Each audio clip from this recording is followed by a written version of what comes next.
Bonjour et bienvenue dans le dernier programme culturel de l'année 2024. Comme vous l'entendez, peut-être pas ou peut-être, mais enfin à mon avis sûrement, je me remets très doucement d'une espèce de grippasse.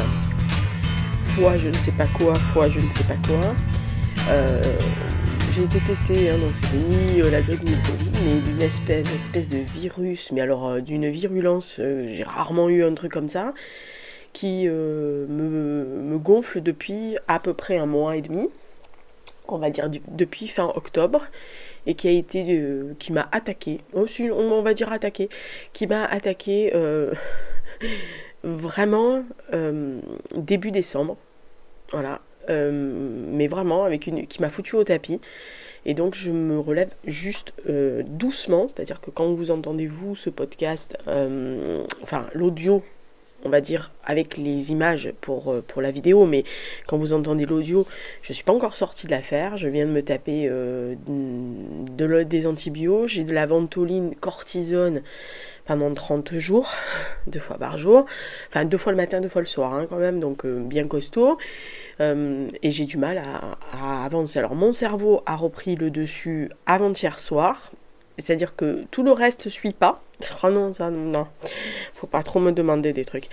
Je suis, mais vraiment, je dors, alors que moi je dors 6 heures par nuit, là si je pouvais dormir 20 heures je le ferais. Je suis cassée en deux, alors je me suis pas arrêtée parce que je suis pas... je suis pas ce style de enfin disons, moi tant que je peux me lever, me laver, m'habiller et marcher, même si je marche au ralenti, je me sors du lit, je me botte le cul très souvent, parce que voilà, j'ai pas été élevée comme ça. J'ai pris un seul jour, vraiment, enfin non, j'ai pris 2 lundis pour faire 3 jours, enfin 2 week-ends. Alors le premier lundi c'était vraiment parce que je pouvais pas, j'arrivais pas à marcher parce que ça a évidemment déclenché une crise d'arthrose, la totale. Voilà, le deuxième je l'ai pris volontairement parce que je savais que il fallait que j'ai 3 jours au chaud, tranquille. Mais vraiment, je me suis pas arrêtée. Alors peut-être que j'aurais dû, mais mon médecin m'a dit de toute façon, si tu peux marcher, si tu es venu jusqu'au cabinet, c'est que tu peux le faire. Voilà, après mon cerveau était forcément un peu plus lent que d'habitude. Donc comme vous, je pense, commencez à me connaître, ça m'a bien énervé, mais vraiment, ça m'a bien irrité, parce qu'il y a bien des choses que j'accepte tout, c'est-à-dire je peux accepter d'être un peu molle, je peux accepter que mes pieds ne me suivent pas, mais j'ai l'habitude des pieds qui ne suivent pas, avec l'arthrose. J'ai l'habitude d'être des fois un peu cassée en deux, parce que justement, mais alors honnêtement, il y a une chose que je supporte pas, c'est que mon cerveau ne fonctionne pas à 10 000, quoi. Voilà. Donc là, il ne fonctionnait pas à 10 000, il fonctionnait à 1000.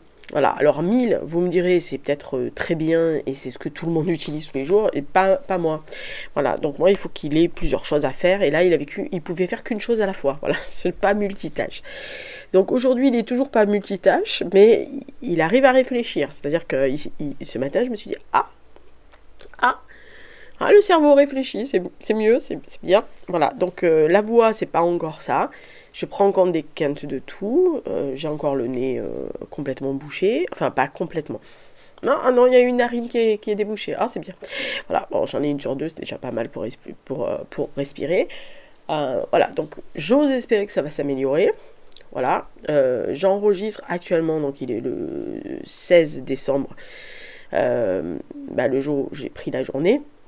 On est en plein après-midi, donc en gros, inutile de vous dire que j'ai attendu l'après-midi pour avoir une voix à peu près correcte. L'introduction est longue, mais c'est normal, c'est pour vous expliquer. Donc normalement, vous aurez le point lecture. Alors, vous avez vu au mois de novembre, je vous l'ai fait en audio parce que j'étais dans les conditions apocalyptiques. Et donc là, normalement, j'ai prévu... Alors, ça va être long, hein, vous vous en foutez, vous avez l'habitude. J'ai prévu de le tourner quand j'aurai fini mes bouquins, parce que évidemment, cerveau lent veut dire cerveau lent, cerveau lecture lente, hein, voilà, puisque nous sommes le 16 et que je n'ai lu que 2 livres, ce qui n'est absolument pas dans mes habitudes. Généralement, les 2 livres que j'ai lus, je les aurais lus en une semaine. Bon, après, j'avais pas beaucoup de livres au programme, mais enfin, il faut quand même que voilà, ça m'énerve. Et que donc j'avais prévu de faire le point lecture. Je vais vous tourner les bilans, le bilan littéraire de 2024. Je vais vous tourner le top 10 des romans. Donc là, il faut que je sois en forme. Voilà. Donc si je vois que d'ici... non, la fin de semaine, ça va pas être... non, c'est pas gérable. Non, là, je sais, fin de semaine, il faut pas y compter. Mais je pense que la semaine prochaine, je vais commencer à avoir vraiment du mieux. Donc dès qu'un soir, je peux... je les tourne toutes à la suite, les vidéos. Donc vous aurez sûrement la même tronche de ma tronche à moi, dans les mêmes conditions, etc. Mais je vais tourner le maximum, quitte à les... Enfin, après, à les dispatcher, à les ventiler. Mais voilà, si j'ai 2 soirs tranquilles, je vais les tourner toutes. Parce que de toute façon, mon bilan n'évoluera pas. Parce que les top 10 n'évoluera pas du tout. À moins d'un miracle sur le dernier livre qui est nouveau. Mais c'est tout. Pareil pour le programme culturel de l'année, pareil pour le top 10 des livres et des séries. Voilà, ça bougera pas. Donc il n'y a pas de raison que ça évolue. Donc que je le fasse maintenant ou que je le fasse au moment où tout le monde le fait. Voilà, comme ça vous comblera les trous, etc. Je voulais faire un live ce jeudi, le 19. Je ne sais pas si je serai capable de le faire. Donc vraiment, j'avais tout préparé. Je voulais vous montrer la couverture de mon prochain roman. Je voulais vous expliquer ce que je compte faire comme lecture l'année prochaine, etc. Le programme est prêt, tout est prêt, mais je ne sais pas si physiquement je suis en état. Voilà, c'est-à-dire que le soir, je suis capable de m'endormir comme une merde à 8h30. Hein. Voilà, en ce moment. Donc, je peux pas. Si je lance un live et qu'à 8h30, je commence à m'endormir, c'est complètement débile. Puis en plus, il faut que j'ai une concentration avec une voix correcte. Enfin, une voix, on s'en fout, mais que j'ai une concentration. C'est-à-dire que je commence pas à me dire qu'est-ce que je vais dire, machin. Enfin, bref. Déjà, moi, ça m'énerverait si je ferais ça. Donc, les gens qui sont derrière l'écran, bon. Donc, soit j'arrive à le faire jeudi dans des conditions à peu près correctes, soit j'essayerai de me débrouiller de le faire entre Noël et le jour de l'an. Voilà. Parce que généralement, bon, je sais que tout le monde est en famille, mais il y aura bien 1 ou 2 personnes exilées qui accepteront d'être devant leur écran à 20h. Évidemment, ni le 24 ni le 25. On est bien d'accord. Donc peut-être le vendredi soir, c'est-à-dire le 27. Alors je sais qu'il y a plein d'autres lives, mais bon... mon petit live n'intéressant que peu de monde, bah écoutez, vous l'aurez en replay. Sinon, carrément avant ma prise d'antenne de la radio le 31. Mais à ce niveau-là, ça sera à 18h. Voilà, parce que à partir de 20h, il faut que je sois prête, que j'ai tout, que je sois dans mes conditions. Donc ça sera un 18h, 20h, ce qui est exceptionnel. Mais à ce niveau-là, comment vous dire... plus ou moins tout le monde est en congé, etc. C'est le 31 décembre. Si vous êtes en train de vous préparer pour sortir, de vous maquiller, vous mettez Lisa en fond d'écran, c'est encore mieux. Voilà. Comme ça, je pourrais donner des conseils beauté. Bon, enfin, en tous les cas, on se débrouillera. Donc, on va commencer le programme culturel de décembre. Je sais, c'est long. Pratiquement, je sais pas, mais au moins 10 minutes d'introduction. J'ai rarement fait ça, mais bon, au moins, comme ça... on est calé et puis ça évitera aux gentils abonnés, désabonnés, de se désabonner tout le temps pour se réabonner dès que je sors une vidéo. Je vous l'ai déjà dit, cassez-vous, hein, parce que ça c'est le genre de truc qui m'énerve. Ils s'abonnent pour regarder la vidéo comme si c'était c'était primordial de s'abonner pour voir une vidéo alors qu'elles sont en libre d'accès, mais ils se désabonnent dès que je fais pas de vidéo.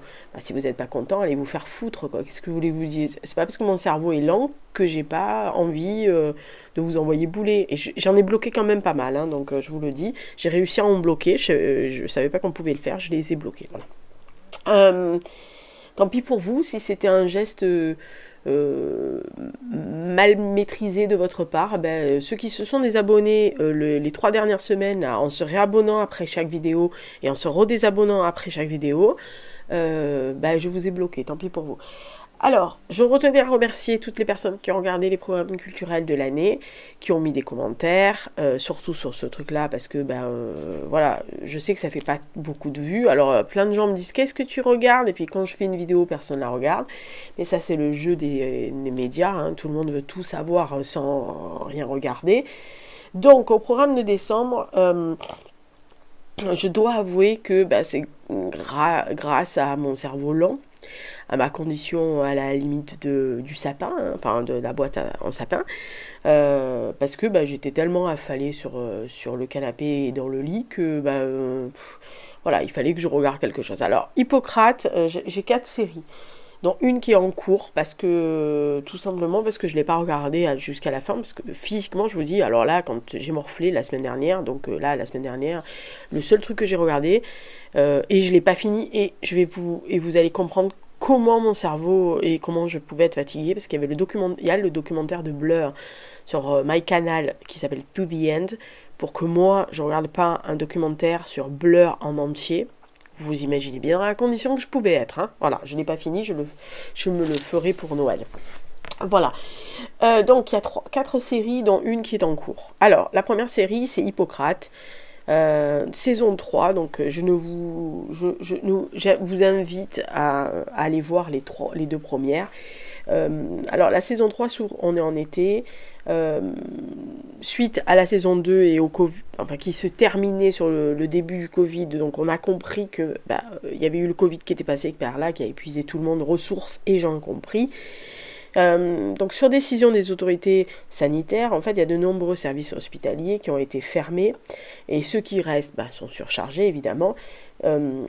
Et quand on commence la saison, il y a une grève de SOS médecins en fait qui se lance suite à l'agression d'un de leurs médecins sur place.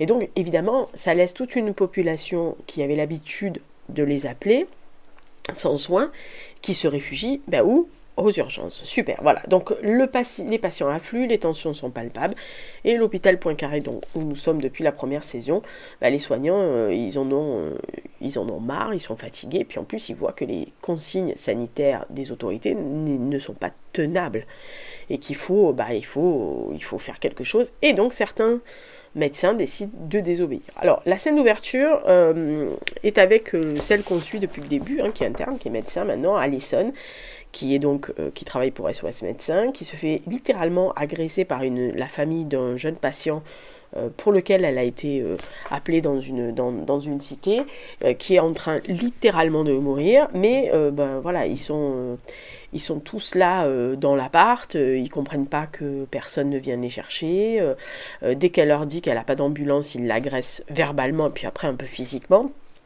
Voilà, donc il y a une côté très anxiogène, ambiance très anxiogène dès le début de la 3e saison, qui fait que on va voir arriver. Alors, quand ça arrive, quand on revient aux urgences, on voit l'état de l'hôpital, c'est-à-dire que c'est surchargé de patients, le personnel est exangu par le Covid, les mesures sanitaires, les gens, le manque de matériel, le manque de congés.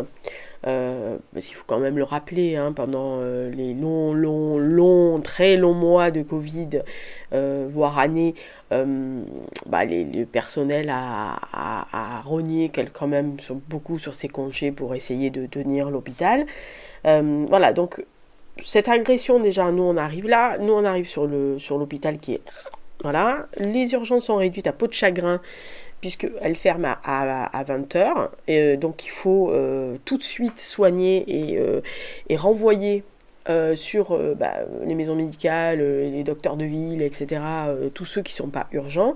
Et en plus, il y a l'arrêt du SMUR complet, c'est-à-dire que on ne sort plus de voiture du SMUR, c'est terminé, voilà. Et les patients, malheureusement, ils viennent, voilà, ils sont toujours plus nombreux. Alors ça va de la bobologie qui peut très bien attendre et qui peut aller à la pharmacie du coin, on est bien d'accord, on le connaît, mais ça va aux urgences vitales, aux gens qui sont en train de mourir, aux gens qui ont quelque chose de grave et qui savent pas, machin, bon, voilà, c'est d'où le mot urgence, voilà. Et donc les tensions commencent à monter, les soignants sont à bout de force, mais ils tiennent, parce que c'est leur métier et c'est comme ça.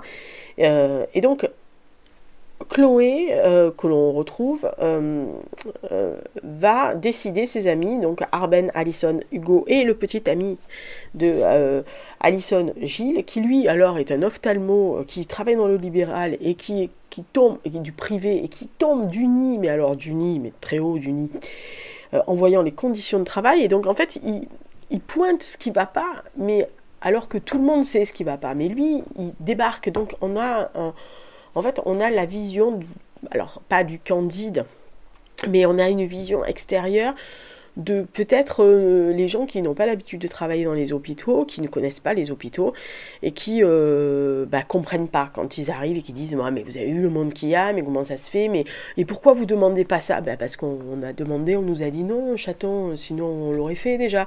Voilà, et donc il a cette contrebalance assez oui, assez clairvoyante, mais bon, voilà, ils se rendent compte petit à petit. Et donc, ils vont trouver des locaux désaffectés sous l'internat, qui en fait avaient été loués, entre guillemets, à une équipe de télévision pour faire une série médicale qui s'appelle Hotel California. Et donc, ils vont réquisitionner cet endroit qui avait été aménagé pour faire un vrai hôpital, un vrai faux hôpital. Et donc ils vont carrément aller quémander au service logistique de la série du matos. Alors c'est du vrai matos hospitalier, avec des vraies compresses, des vraies seringues, etc., mais qui étaient faussement utilisés. Et donc le mec leur dit, bah oui, vous pouvez prendre ça, ça marche, hein, mais bon, testez-les. Et donc la réponse des médecins, c'est, bah attendez, nous aussi on teste le matériel, parce que nous on a du matériel qui n'est pas neuf, donc nous on le teste pour savoir s'il marche toujours. Vous avez du matériel neuf, mais vous l'avez jamais testé, parce que ça, dans la série, c'est du faux, voilà. Donc c'est tout ce truc-là. Alors nous on voit toute la misère humaine dans cette série 3, saison 3, mais vraiment, tout. Ça va des travailleurs journaliers qui, alors étrangers ou pas, on s'en fout, mais qui peuvent pas soigner, qui n'ont pas accès aux soins, ceux qui ont la CMU mais qui sont illégaux, des gens isolés. Il y a un monsieur qui est pas âgé, hein, mais qui a que son chien comme compagnon et qui depuis 3 jours ne sort pas, et dont sa voisine s'inquiète un peu parce qu'elle entend aboyer le chien, donc elle appelle les pompiers, le SAMU, le SMUR, le SOS médecin qui est en grève, donc personne ne vient, donc bon, finalement il dépêche quelqu'un. Voilà, on voit vraiment, il y a la vieille dame qui est amenée par ses enfants aux urgences, etc. Les enfants clairement mentent au corps médical en disant que elle mange moins, elle est fatiguée, etc. Et puis il la largue littéralement pour passer l'été, donc ils vont partir en vacances, hein. Et en fait, le corps médical s'aperçoit petit à petit qu'en fait, elle a Alzheimer, elle a perdu la tête, quoi. Et que ils se sont débarrassés de la vieille l'été pour être tranquille. Et puis, il y a tout un EHPAD qui débarque à un moment donné aux urgences. Avec en gros, non, mais il faut juste les réhydrater parce qu'il fait très chaud et tout va bien. Et en fait, tous les internes et tous les médecins, petit à petit, enfin le groupe de Chloé s'aperçoit que, en fait, non seulement ils sont déshydratés, mais ils sont sous-alimentés, mais ils sont maltraités. Ils sont dans des conditions effroyables, ils ont tous des escarres, ils sont pas été lavés depuis des jours et des jours et des jours, enfin bon bref, une catastrophe.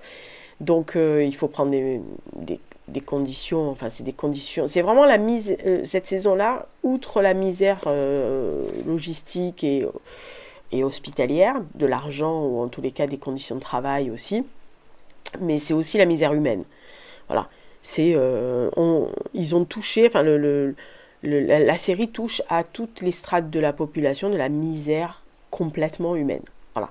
Et c'est vraiment encore une excellente saison qui est beaucoup plus sombre, beaucoup plus triste aussi, parce que ça peut toucher des gens, ça peut toucher tout le monde, c'est-à-dire vous avez peut-être tous quelqu'un dans votre entourage qui perd la tête, vous avez peut-être tous une grand-mère ou une tante qui est en EHPAD et pour lequel ça vous inquiète. Voilà, donc il y a vraiment il y a un côté sombre aussi, puis du fait qu'ils sont en sous-sol dans des locaux où personne n'a accès, où ils ferment la porte, ils mettent un extincteur entre les parois de la porte pour pas qu'elle claque, etc.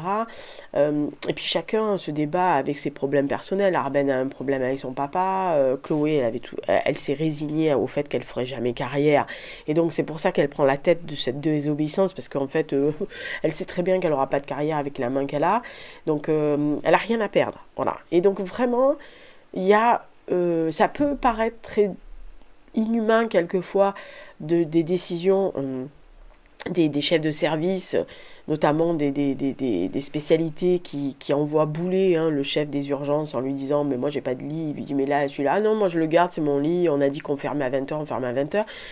Bah, parce qu'à un moment donné, il y en a un qui dit mais si on met de l'affect, si on met quelque chose, oui, si on met de l'affect dans ce qu'on fait, on peut pas prendre, on peut pas suivre les directives, voilà.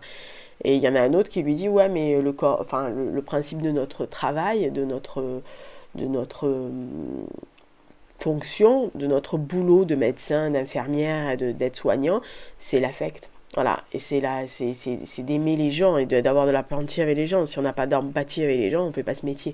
Voilà, donc il y a deux trucs très compliqués et ça se comprend aussi de la personne qui dit il faut pas d'affect parce qu'en fait elle se protège aussi, on comprend qu'elle se protège. Il y a une scène d'ailleurs, on comprend que la personne se protège parce que bah, si elle se protège pas, elle explose en vol aussi. Donc voilà, mais c'est très très bonne série. Donc Hippocrate, saison 3, la saison 3 je vous dis elle est beaucoup plus dure mais elle est vraiment très très bien. Alors, autre série que j'ai vue sur Netflix, ça s'appelle Black Doves. Alors, on est avec Hélène, qui est une femme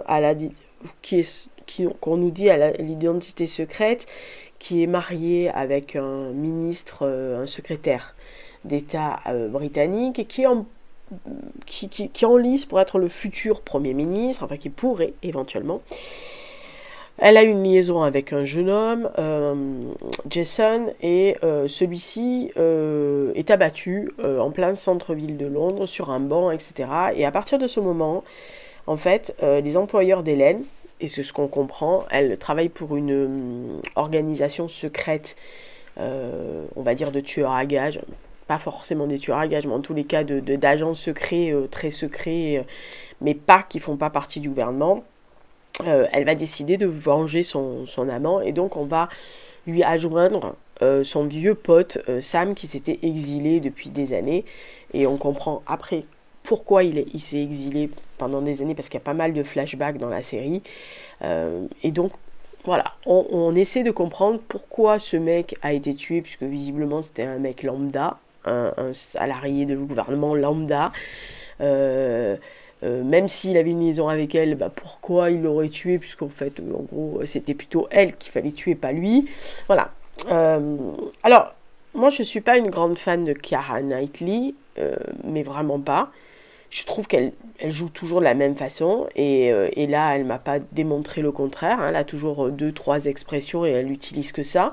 Elle varie pas des masses, et même quand elle est menaçante à un moment donné, moi, elle m'a pas fait peur, hein, donc voilà. Mais son partenaire de jeu et son partenaire ami dans la série n'est autre et interprété par Ben Whishaw. Oui, alors vous connaissez mon hystérie sur Ben Whishaw, on est bien d'accord, on se calme. Voilà, moi, il joue pas, il vous fait la voix de Paddington, je me pâme. Il jouerait un arbre que je me pâmerais aussi. Voilà, donc je suis allée le voir vraiment pour lui.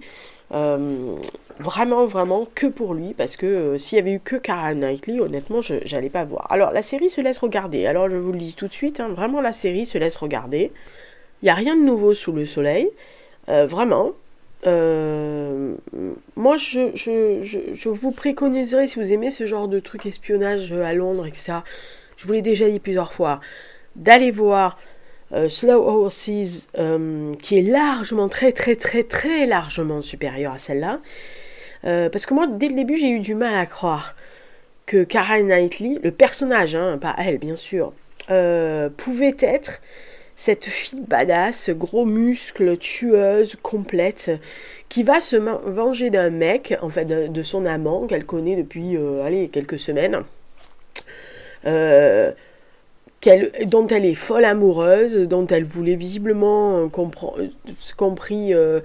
partir avec lui, emmener ses 2 gosses mais partir avec lui, alors qu'elle est mariée depuis, désolée avec ce gueule, hein, mais comme d'habitude, alors qu'elle est mariée depuis 10 ans avec un mec bien sous tout rapport, alors lisse, hein, mais un mec qui l'aime foncièrement et avec qui elle a une vie assez agréable, même si c'était une mission hein, à la base hein, qu'elle avait de le capturer dans ses filets. Mais bon, voilà, elle travaille dans une obscure organisation privée. Et moi, c'est ce qui m'a premièrement un peu étonnée, c'est-à-dire qu'il est quand même, il fait partie quand même des personnes dirigeantes d'un parti qui est au pouvoir, et ni le MI5 ni le MI6 n'ont mis le nez, n'ont fait suivre son épouse, alors qu'elle elle a un comportement assez étrange et qu'elle se tape un employé du gouvernement. Moi, c'est ça qui m'a semblé un peu étrange aussi, parce que bon, visiblement, personne n'a enquêté sur la bestiole. Voilà, donc... et puis ce mec va se retrouver impliqué dans la mort d'un diplomate chinois sur le sol britannique. Sa fille est en fuite. C'est une hit girl, une socialite chinoise, etc. Enfin bon, bref, il y a plein de ramifications. Et là, je me suis dit, bon, allez, passe tout ça, c'était plein d'incohérences, mais bon, il y a Ben Whishaw à reluquer, on reluque. Voilà, donc lui, il est dans un rôle de tueur, ami, ennemi, voilà, il emballe les cœurs et les fesses des garçons. Il y a quelques scènes de cul, mais bon, moi, ça me gêne pas, mais ça peut choquer les plus prudes, hein, vous savez, bon, bref. Donc il emballe les mecs au bar du coin, tout en sauvant ses miches, hein, il faut le dire quand même, et les miches d'Hélène, sa vieille copine de meurtre, de ci, de là. Alors il y a beaucoup de choses trappes à droite, à gauche, dans des trucs, il y a beaucoup d'invraisemblances, il y a des clichés par brassée de 12. Mais il y a tous les ingrédients actuels, hein. Alors oui, c'est Netflix, donc voilà, il y a toutes les cases qui sont causées, hein, cochées, pardon, putain, alors Hux qui est le cerveau qui va pas, hein, bonjour. Hux arrête. Vraiment, il y a toutes les cases qui sont cochées. C'est très compliqué, cases qui sont cochées. Oh là là, quand on n'a pas un cerveau qui marche. C'est assez embrouillé, mais ça se suit, je vous dis, ça suit si vous vous focalisez pas trop, parce qu'il y a pas mal d'allers-retours, à droite, à gauche, à droite, à gauche, à droite, à gauche, temporel bien sûr, pour expliquer pourquoi, comment, qu'est-ce qu'ils ont fait avant, qu'est-ce qu'ils ont fait après, parce que quelquefois on sait pas qui est qui fait quoi, pourquoi, etc. Le seul qui est immuable, c'est le mec de Hélène, enfin le ministre d'Hélène, là, qui lui, alors, est droit dans ses bottes. Alors, il y a une secrétaire qui lui tourne autour, mais on comprend bien qu'en fait, elle est en train de le manipuler pour autre chose. Voilà. Les seuls bonheurs, effectivement, de cette série, c'est que ça se passe à Londres, qu'il y a de l'humour, qu'il y a cet accent britannique à tous les niveaux des étages, et que même si je n'aime pas Keira Knightley, elle fonctionne assez bien avec Ben Whishaw, vraiment. Ils ont une complicité à l'écran qui est quand même assez mignonne.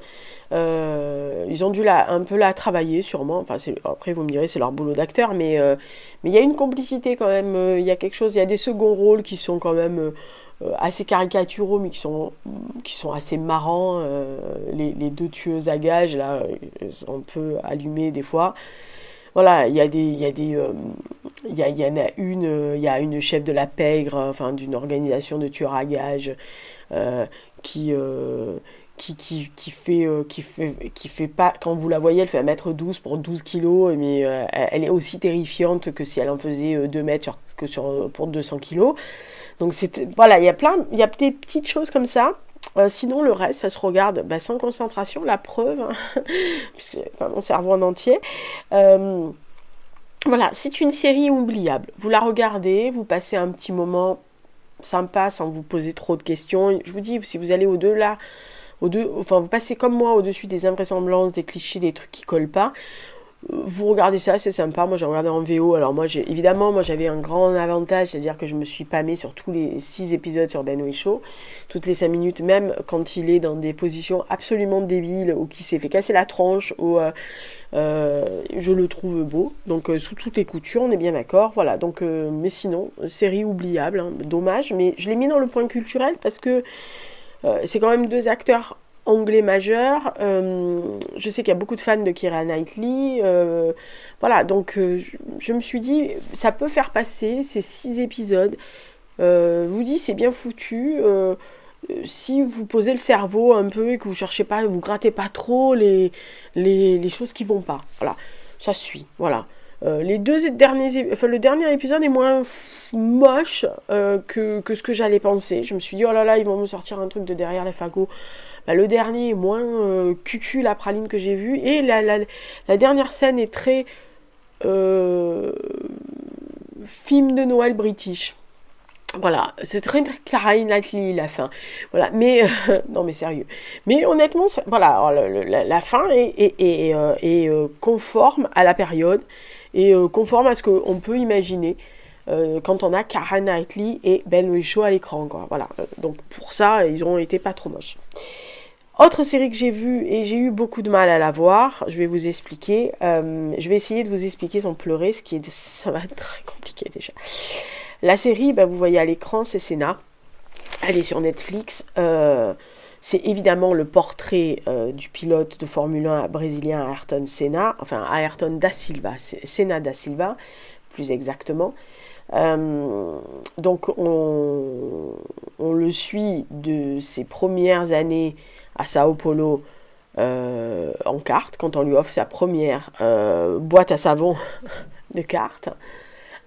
Jusqu'à en fait le Grand Prix de San Marin du 1er mai 1994 à Imola, lorsqu'il a eu son crash fatal.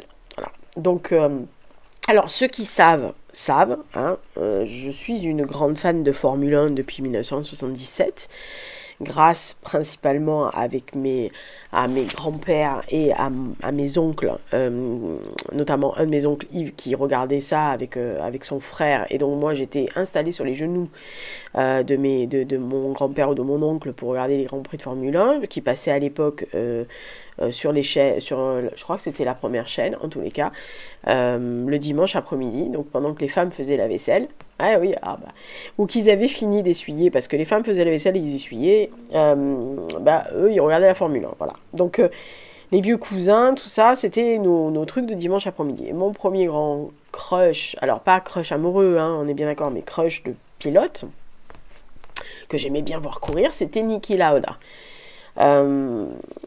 Mais très tôt, mon préféré, et ce pendant plus de 10 ans, ça a été Ayrton Senna. Mais vraiment. J'étais une petite fille, je trouvais qu'il pilotait absolument comme j'aimais.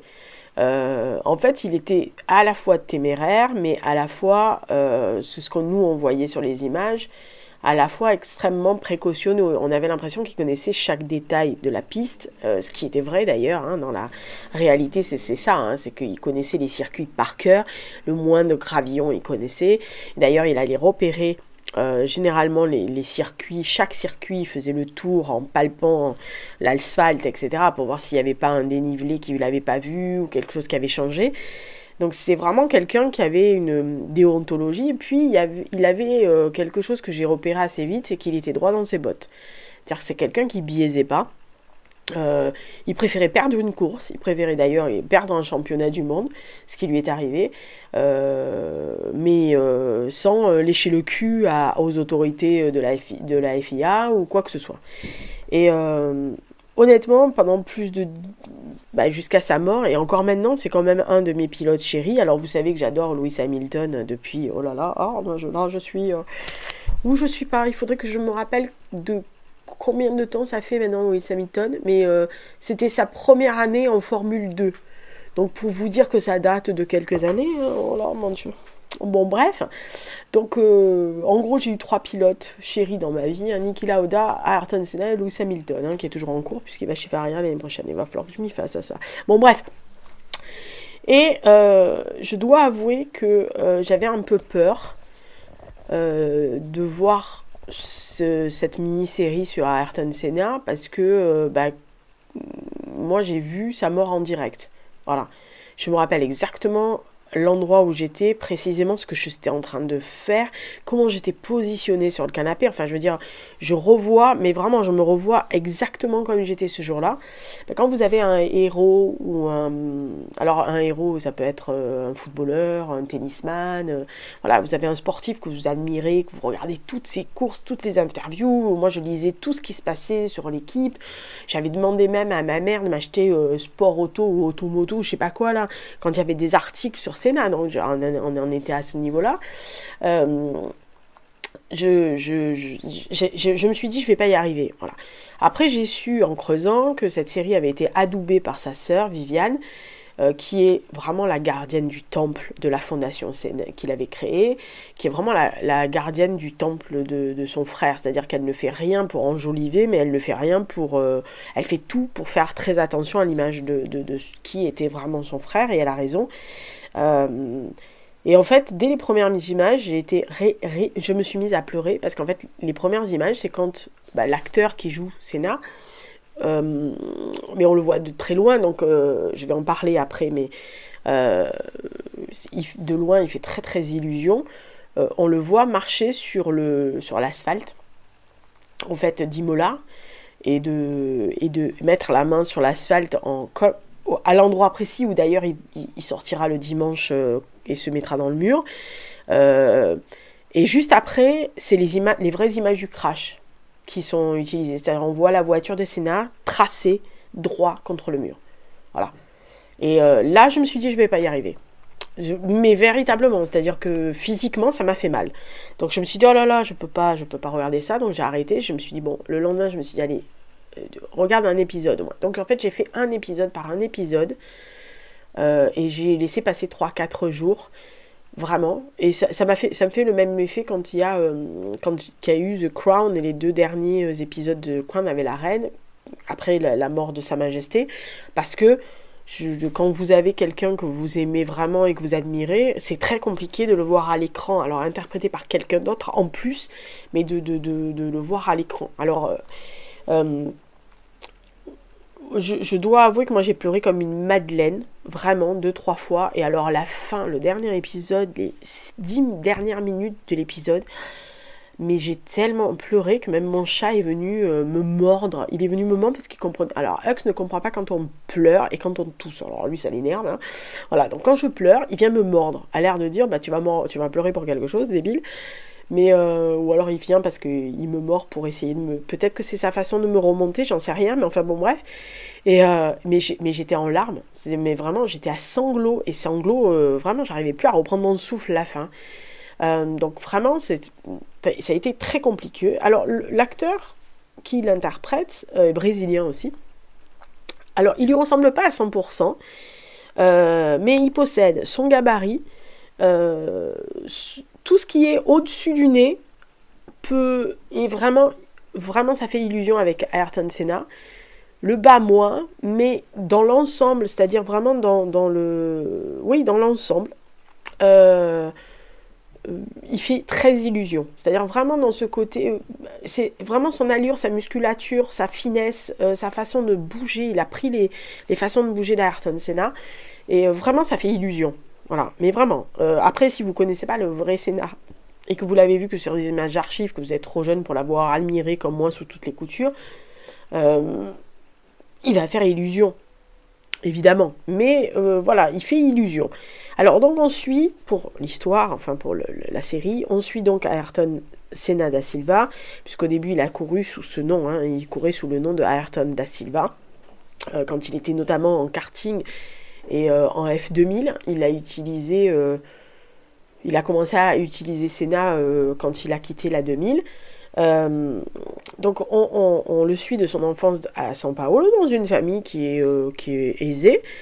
Son père lui fait son premier baquet, hein, son premier petit kart, sa voiture, sa boîte à savon là, son truc, enfin qui est déjà bien amélioré la boîte. Enfin bon voilà. Et donc on suit l'évolution d'Ayrton Senna, c'est-à-dire que de ses débuts en karting, quand il s'exile pendant 1 an avec sa femme, sa fiancée et après sa femme, puisque il a épousé son amour d'enfance au début, pendant 1 an dans le nord de l'Angleterre. Elle s'adapte très mal, mais lui, il a fait la promesse de faire 1 an de karting dans le nord de l'Angleterre et de revenir au Brésil, travailler dans l'entreprise de son papa. Mais il a sa volonté. Voilà. Il sait qu'il peut être pilote de Formule 1, il sait qu'il est un bon pilote, il sait qu'il peut le faire. Et en fait, il a une détermination et une force en lui, et surtout, il sait qu'il qu'il a ce destin-là. Voilà, il fait buter quelquefois, mais c'est ça. C'est-à-dire que c'est un travailleur, il n'a pas peur de mettre les mains dans le cambouis, donc dès les premières fois où il est dans un kart, ou même après dans une voiture comme une F2000 ou etc., il met les mains dans le cambouis. Autant les autres pilotes, vous les voyez, ils montent, ils parlent avec leurs ingénieurs, leurs mécanos, machin, etc., ils demandent à changer ça, changer ça. Lui, il met les mains dedans. Voilà, il explique aux mécanos, non, il faut le régler comme ça, parce qu'il prend le truc, il le fait. Voilà, donc on voit que c'est un investissement, il connaît. Il se préoccupe pas du temps qui passe, il se préoccupe pas des autres, il se préoccupe pas des médias, il en a rien à foutre. Il a une connaissance de la piste, il a une connaissance des circuits, de ses années de karting au Brésil, et on sait que quand il pleut au Brésil, ça tombe comme un gravelotte.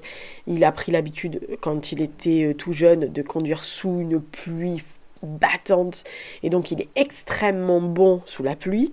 Ça, c'est quelque chose qui a toujours été avec Senna, c'est que quand il y avait des courses sous la flotte, ce type volait littéralement, mais je sais pas, regarde, il y a un Grand Prix à Monaco, mais c'était des pluies torrentielles, mais ce type volait sous la flotte, quoi, mais vraiment, on voyait rien du tout, mais rien. Les gens derrière, même les pilotes derrière disaient, il faut arrêter la course, c'est pas possible, on va se foutre dans lui. Et l'autre, il était à 200 km/h, et il bougeait pas, il y avait rien qui bougeait. Donc, on voit ça, qu'il a ce côté, il suit tout, il connaît tout, voilà. Et cette série replonge vraiment dans ce qui fait la fin des années 70, début des années 80 et 80 jusqu'à 94, c'est-à-dire les années F1 de Niki Lauda, d'Alain Prost, d'où à la guéguerre avec Ayrton Senna, de Michael Schumacher, de Berger aussi, qu'on voit.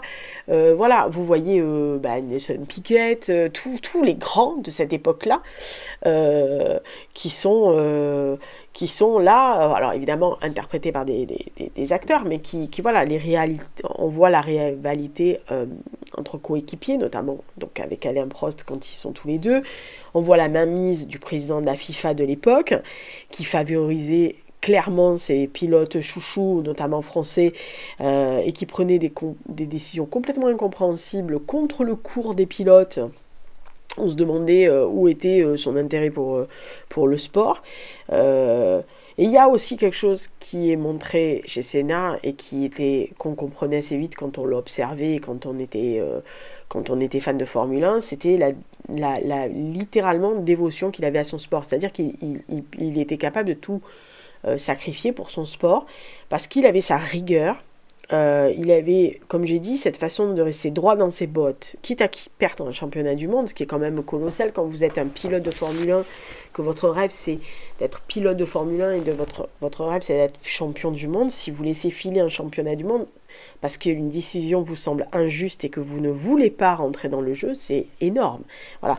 Et c'est vrai que on voit aussi qu'il était sensible aux autres, il fait attention aux autres personnes, alors il est sensible aux beautés, alors c'est un peu un Kardashian, notre ami Senna, il tombait amoureux une fois qu'il a divorcé, et on voit que ça l'a vraiment littéralement un peu anéanti. Alors c'est de sa faute aussi, d'une certaine côté, parce que c'était un jeune couple marié, et clairement il lui préfère sa voiture, donc c'est un peu compliqué pour une jeune femme. En plus elle est exilée dans le nord de l'Angleterre, elle est toute seule, il la laisse seule des journées entières pour aller courir, etc. Donc elle connaît sa passion pour le sport, mais au bout d'un moment je pense que ça va être compliqué.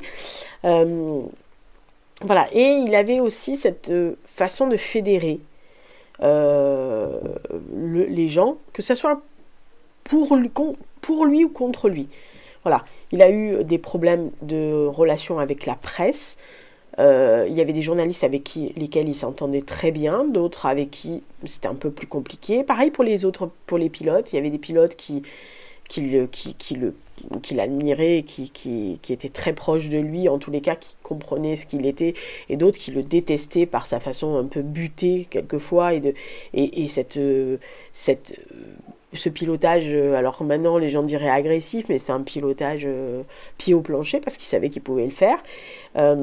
Voilà, c'était un héros pour le peuple brésilien, mais quand vous voyez que les fans lui sont toujours restés fidèles, depuis 94, hein, ça fait 30 ans quand même, bah oui, il y a toujours des gens qui sont fidèles. Quand vous voyez certains pilotes de Formule 1, et j'en reviens à Lewis Hamilton, dont Senna est un des héros. D'ailleurs, il a récupéré son casque qui lui avait été remis par justement Viviane, la sœur de Senna, lors d'un Grand Prix du Brésil.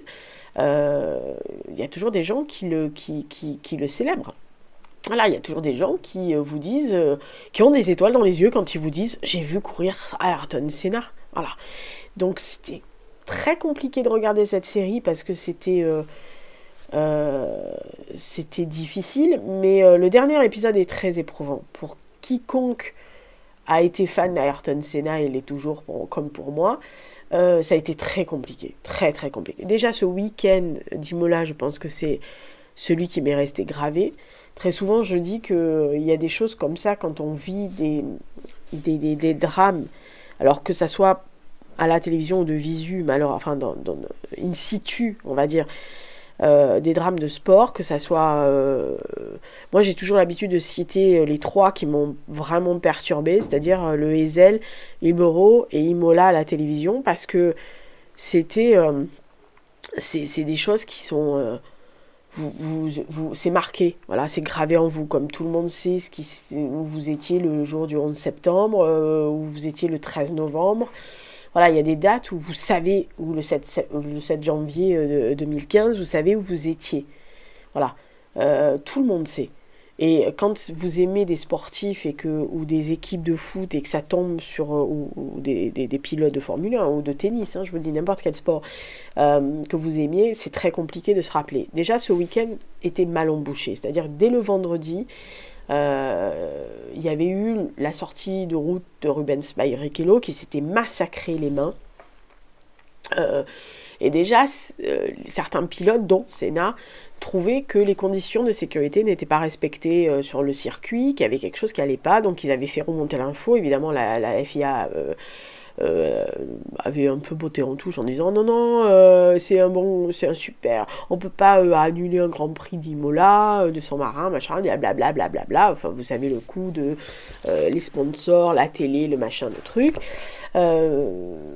Samedi, lors des essais de qualification, il y avait eu la mort de Roland Ratzenberger en direct devant les yeux de tout le monde, y compris de Senna d'ailleurs, qui s'était précipité en voiture banalisée sur la piste pour voir qu'est-ce qui s'était passé. Et il avait vu en gros que ce jeune pilote était mort sur le circuit. Donc il était déjà maudit ce week-end-là, et ce Grand Prix était déjà maudit. Voilà. Et au départ de la course, il y a eu un autre accrochage. Voilà. Et donc, moi je me souviens que je me suis dit, il y a quelqu'un qui va encore mourir, quoi. Il va avoir un accident dramatique, c'est pas possible. Enfin, c'est vraiment... Alors, si on croit au jamais 203, le troisième, c'est l'accrochage, mais il n'y avait pas eu de blessé.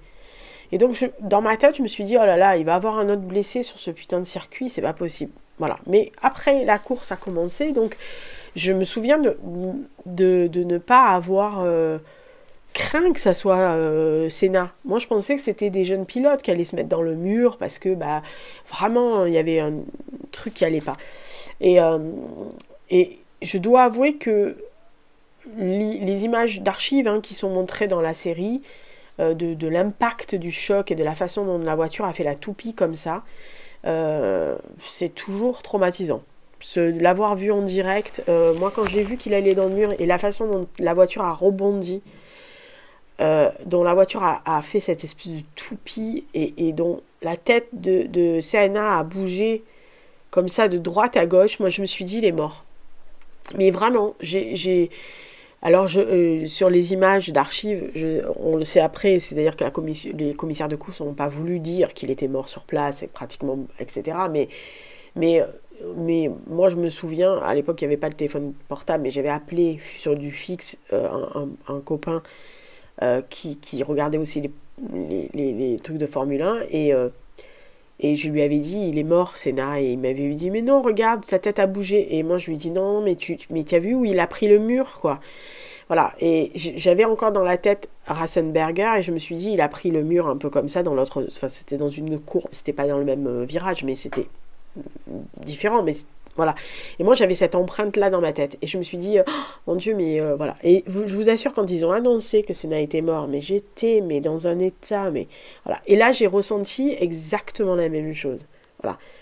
Et je vous disais, les dernières minutes du dernier épisode sont des vraies images d'archives d'Ayrton Senna. C'est-à-dire qu'en fait, ils ont fait un résumé de la vie de Senna avec le vrai, qui commence à discuter, qui fait un face cam déjà d'une vraiment une chose qui était vraie, c'est-à-dire il expliquait qu'il avait beau vivre depuis sa tendre enfance dans un milieu assez aisé, qu'il était maintenant un pilote de Formule 1, qu'il avait une vie très très très aisée, il était riche, il n'avait pas de problème d'argent, etc. Mais que il savait qu'il y avait des gens qui n'avaient pas d'argent. Il savait qu'il y avait beaucoup de pauvreté au Brésil, que c'était voilà, qu'il n'oubliait pas qu'il y avait des pauvres, et que quand on faisait quelque chose avec passion et amour, on arrivait à tout. Voilà. Et il faisait sa fondation pour aider justement à des gamins des favelas, etc., à pouvoir avoir un but, une passion, à y travailler et de pouvoir être aidé, supporté financièrement en tous les cas, ou par des structures d'aide pour pouvoir continuer à vouloir arriver à être. Et en fait, il dit textuellement qu'on peut arriver à tout, alors que ça soit à un niveau bas ou à un niveau haut, hein, mais que ça n'a pas d'importance, en fait, d'être au sommet, d'être richissime, si on fait ce qu'on veut avec passion et amour, que en fait le but c'est la quête de ce que l'on veut faire, que ça soit mondialement connu ou juste connu par votre voisin de palier. Voilà. Et je pense que c'est ce qui me plaisait aussi sur Senna, c'était ça. Voilà. Donc il y a beaucoup de choses. Alors c'est pas une série parfaite, hein, on est bien d'accord, mais c'est une série bien faite. Voilà. Elle mêle images archives pour certaines parties des courses et des reconstitutions, mais les acteurs, il y a un making-of qui est très bien fait, qui explique qu'il y a les acteurs se sont impliqués aussi sur certaines courses, voilà, qui ont pris le volant de certaines voitures pour pouvoir délivrer des images, hein, parce qu'on a des images de course, donc à l'époque il n'y avait pas les caméras embarquées, là, comme maintenant il y a sur tous les pilotes. Maintenant vous pouvez faire un tour pied au plancher avec quel que soit le pilote sur n'importe quel circuit. Canal+ le montre, hein, il y a un pilote qui fait ça, et vous êtes dans son casque, c'est-à-dire vous êtes assis dans son baquet. Voilà. Là, à l'époque, il n'y avait pas ça. Hein, voilà. Donc c'est vraiment très très bien fait. Après, comme je vous ai dit, ça a été sur la supervision de Viviane Senna, hein, c'est sa sœur, c'est sa complice. Ils étaient très fusionnels tous les deux. Donc ça ne pouvait pas être faux. Voilà. Elle a laissé, il y a les travers de Senna, hein, il n'est pas tout blanc, hein, dans le truc, hein, il avait comme tout le monde ses défauts, et franchement je trouve que c'est vraiment bien fait, voilà. Et il y a aussi le côté rivalité avec Prost, mais il y a aussi ce côté respectueux avec aussi Prost, et d'ailleurs il y a une série sur Canal qui est sortie d'interviews de Prost. Alors moi j'ai jamais été une grande fan de Prost, j'aimais pas son côté un peu alors ça s'explique aussi, hein, parce que c'est quelqu'un qui, pareil, hein, qui a un destin assez troublant et troublé, puisque en fait il ne court que pour son frère, puisque son frère est mort très jeune, et c'était lui le fan de Formule 1, et c'est lui qui voulait devenir pilote, alors que je crois que Prost voulait être footballeur ou un truc comme ça. Et donc en fait il a une revanche à prendre pour deux personnes, donc ça s'explique, mais ils avaient un respect, c'est-à-dire qu'ils étaient en désaccord sur beaucoup de choses, parce qu'ils n'étaient pas du tout, on va dire, compatibles, entre guillemets, quand ils étaient en course, mais il y a un respect. Et puis la preuve, hein, c'est que Prost est quand même au conseil d'administration, je crois, de la Fondation Senna, adoubée par la sœur de Senna. Inutile de vous dire que si elle avait pensé que si c'était pas un homme bien, elle l'aurait pas mis. Hein. Voilà.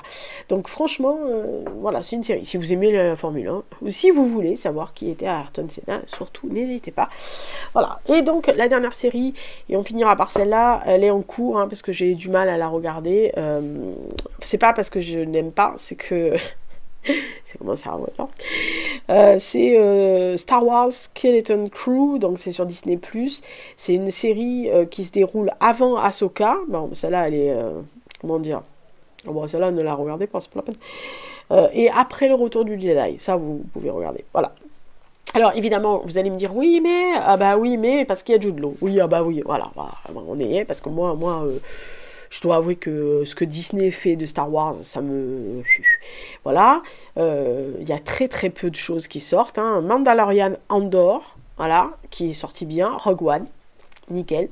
Tout le reste, voilà, ça a été... Ben Kenobi, Obi-Wan était pas mal. Ben Kenobi, enfin Obi-Wan Kenobi était pas mal.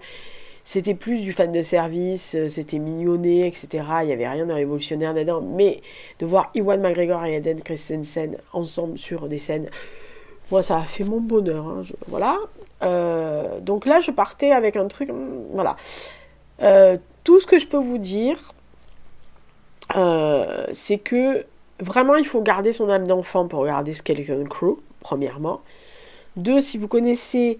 la période de l'époque Goonies Stand By Me, bah vous mettez Goonies fois Stand By Me fois l'univers Star Wars et vous avez Skeleton Crew. Voilà. Donc gardez votre âme d'enfant et gardez tout ce que vous pouvez comme âme d'enfant pour regarder cette série, parce que moi j'ai regardé, donc j'en suis qu'à 2 épisodes, hein, je vous dis je peux pas aller plus loin, vieille. Bah, j'ai bien aimé les 2 premiers, quoi. Voilà, c'est des gosses, ils vont vivre des aventures. En plus, au milieu, il y a un personnage un des gamins qui ressemble un peu à un éléphanto. Enfin, vous savez, c'est les personnages de Star Wars. Ils mêlent des créatures de l'espace complètement. Voilà. Mais voilà, il est mignonné, lui, il a toujours peur de tout. Enfin, c'est le bon garçon. Il y a la fille un peu badass, la gamine un peu badass. Il y a la fille qui est un peu humanoïde, il y a le gamin qui est un peu délaissé par son père, parce que son père travaille beaucoup, donc il est tout seul, donc voilà, il veut des aventures, il veut vivre des trucs absolument hallucinants. Je vous dis, c'est très Goonies fois Stand By Me, parce qu'il y a un côté un peu... enquête, voilà, ils vont se retrouver avec des pirates, et puis il y a le personnage de Jude Law qui est pas très très net, hein, voilà, dès qu'il arrive, voilà, il maîtrise la force, mais on se dit ouais, enfin il est quand même enchaîné le gars, on sait pas pourquoi, voilà. Donc franchement, moi j'ai bien aimé les 2 premiers, ça m'a fait sourire. Écoutez, c'est vraiment pour très jeunes adolescents qui rêvent d'aventure, machin. Il y a des sables laser, il y a des temples, des machins. Honnêtement, voilà. Si vous gardez votre âme d'enfant et que vous aimez bien Star Wars et que vous n'êtes pas très demandant et que la présence de Jude Law n'est qu'un plus, hein, on est bien d'accord, en cette période, écoutez, allez voir Skeleton Crew. Moi, je vous en parlerai plus précisément quand j'aurai retrouvé mon cerveau complet et que je pourrai regarder la fin. De toute façon, la série sera, je pense, complètement accessible quand j'aurai retrouvé mon cerveau. Donc j'en profiterai justement pour regarder tous les autres épisodes et je vous en parlerai donc en janvier. Donc j'espère que ça vous a plu, ce programme culturel du mois, le dernier. Il y aura bien sûr une vidéo sur le programme culturel du mois, enfin de l'année 2024. J'ai ressorti les meilleurs des meilleurs, voilà, qui sera mon bilan ciné, documentaire, film de l'année. Je pense pas que ça évolue parce que à moins qu'il y ait une série là qui arrive d'ici le 30 décembre et qui soit The Series of the Year, ça m'étonnerait. Voilà, puis en plus, oh là là, vu le cerf-volant, alors là, moi je pense que là on est au fond du gouffre, voilà. Et puis là, la voix commence à partir, je commence à mal respirer, donc on va arrêter là. De toute façon, je pense que ça fait au moins 1 heure et j'en ai déjà je suis un peu fatiguée. Allez, d'ici là, portez-vous bien, faites attention à vous. Passez de bonnes fêtes de fin d'année. Merci d'avoir suivi cette année de programme culturel. Petit pouce, commentaire, bisous bisous, etc. Si vous avez des séries à me recommander, ne me recommandez pas de films de Noël, laissez tomber, ça sert à rien, ça marche pas avec moi. Ou très peu. Ou alors quand je le serve complètement anesthésie. C'est la dernière fois j'ai regardé un film de Noël, je dis à ma meilleure amie, ouais c'est pas mal, elle m'a dit tu vois pas bien. Voilà ce qu'elle m'a répondu, elle sait que... Voilà. Et puis n'hésitez pas. Voilà. N'hésitez pas aussi à me dire s'il y a parmi ceux que je vous ai évoqués cette année, si je vous en ai fait découvrir certaines de séries ou ou certains de films ou de documentaires. Voilà. Et puis qu'est-ce qu'il y a d'autre? Bah rien. Je pense qu'il n'y a rien d'autre à vous dire à part passer de bonnes fêtes de fin d'année. Joyeux Noël pour ceux qui fêtent Joyeux Noël. Et on se retrouve au mois de janvier pour le programme culturel. Je verrai comment je vais le positionner celui-là, parce que effectivement, généralement, il arrive toujours au milieu du mois, alors que c'est complètement con, puisque c'est pour le mois.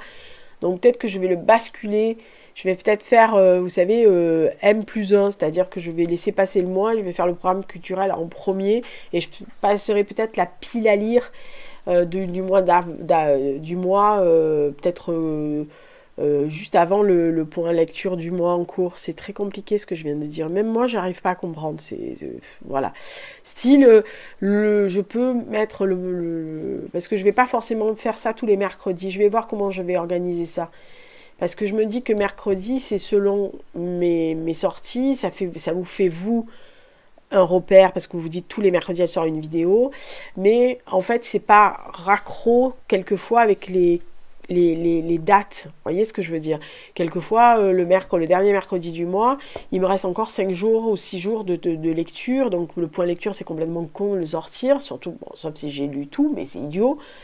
Donc peut-être que je vais réorganiser plus ou moins comme ça, c'est-à-dire que une semaine avant, par exemple février, je vous mets la pile à lire, et puis le dernier jour, les premiers jours de février, je vous mets le point lecture de janvier, et le dernier jour de janvier, ou vers les derniers jours de janvier, je vous mets le programme culturel du mois. Voilà, ça sera quand même beaucoup plus équilibré. Donc je vais réfléchir à ça, peut-être pas le premier, parce que comme je suis à la radio, jusqu'à minuit et demi, on va éviter le premier. Je pense que je serai dans un état... là, je pense que j'en ai pour à me retaper avec cette merde. Donc, je veux me retaper pour le 31, parce que si j'ai cette voix le 31, je ne tiendrai pas 3 heures. Ça, c'est 3h30, ça va être compliqué.